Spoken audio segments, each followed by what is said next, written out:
What up, everybody? So as always, I'm trying to make this video real brief for y'all and just give you the thought for the day. All right. So market's down like crazy today. Nasdaq was down over 4%. The S&P 500 down over 3%. Same old, same old.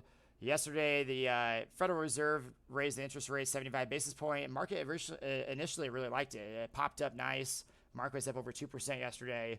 And today we're down twice as much. Like, what the hell is going on, right? So lots of fake outs going on here with the markets. But when we zoom out and look at the longer term time frame, we do see that we are at a historic good buying opportunity on the S&P 500. So this is the 200 weekly, the purple line.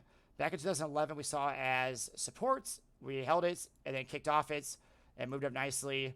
Came back down to it again in 2015, kicked off it, moved up it nicely. And then back here again, we came down to it in 2018, kicked off it, moved off it nicely. And then 2020, obviously, we fell below it briefly because of the COVID. And then eventually got above it and kicked off and moved it nicely. And then here we are again, testing that 200 weekly. I'm guessing that it's going to do the same thing. But who knows? Time will tell. History's shown us that the 200 weekly is acting as support.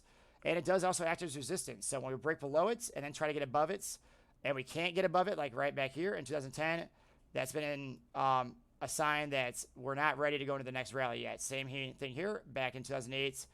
This one caused a massive crash in 2008. Same thing here. Couldn't get above it and hold it. Ended up crashing back down in the early 2000s. But we look at last cycles, like in the early 90s and 80s, the 200 weekly, once again, was supports. So look at all these times we held at supports. This is a fake out, but it's supports,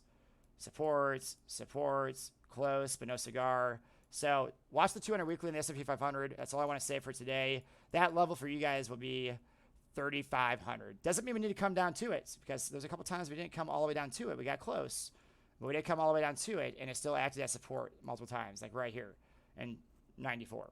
Okay, so keep an eye on it. Peace.